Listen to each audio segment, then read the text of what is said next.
A clear double standard. Why Donald Trump's attack on India's Russia trade rings hollow when US President Donald Trump launched a fresh attack last night on India for buying discounted Russian oil and profiting from reselling it on the open market.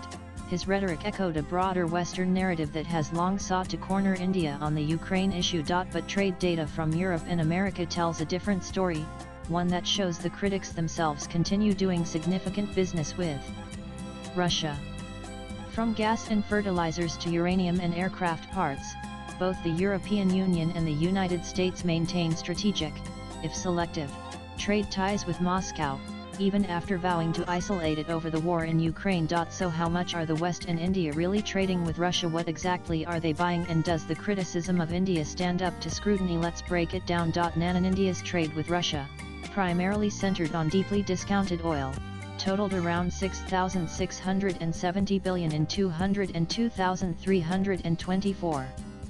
This figure has grown since the start of the Ukraine war, driven largely by India's efforts to ensure affordable energy access for its 1.4 billion citizens. But compare that to EU-Russia trade, which stood at a whopping $92.2 billion, 84.6 billion in 2023. And the scale of Western hypocrisy begins to emerge. Even EU energy payments to Russia alone tell a revealing story.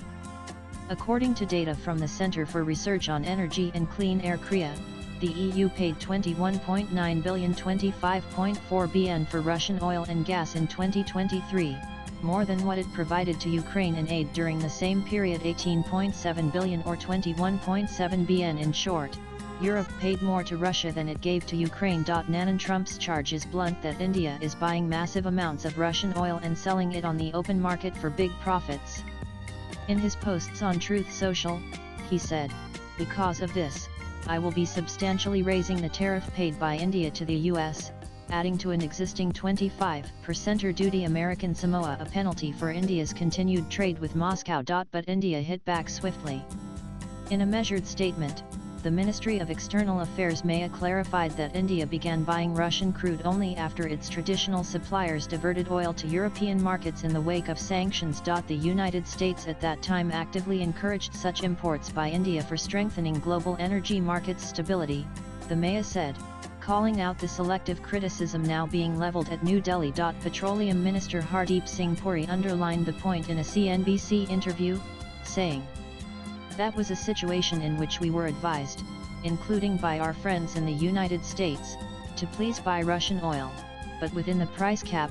Even former US Ambassador Eric Garcetti had publicly acknowledged that Washington had encouraged India to buy Russian oil in the early phase of the war to keep global energy markets steady. India is far from alone.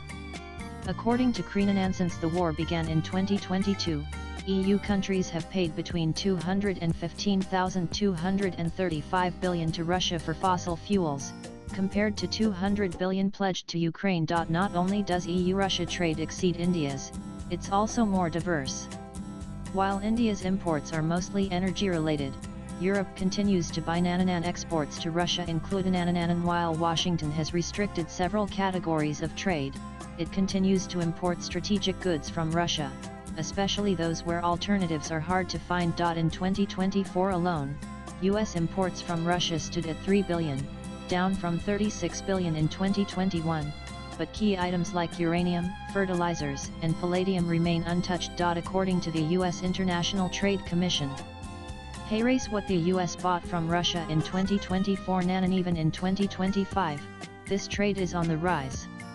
Between January and May, U.S. imports from Russia grew 23% year-on-year, with nannies notably. The U.S. continues to rely heavily on Russian uranium for its nuclear power plants. The U.S. Trade Representative has admitted that some of these critical imports are shielded from full sanctions due to the lack of viable global alternatives. So while crude oil imports from Russia have mostly stopped, other high-priority trade continues, especially in energy-related materials. This is the central question, and the data offers a clear answer. India's energy trade with Russia. Meanwhile, Europe and the US. In this context, India's trade is not an outlier, it's part of a broader, global pattern of selective engagement with Russia, even as the war grinds on. Nanan observers believe Trump's rhetoric may have more to do with domestic politics and trade leverage than India's actual role in the Ukraine conflict. Blaming India allows him tonin, but in the process, it exposes a double standard, one that overlooks America's own quiet trade with Moscow, while painting India as the villain. Swipe left for next video, and the numbers don't lie. Europe and America may talk tough on isolating Russia, but their own trade with Moscow tells a more complex and often contradictory story. If India is to be judged, it shouldn't be by a different yardstick. Latest blogs.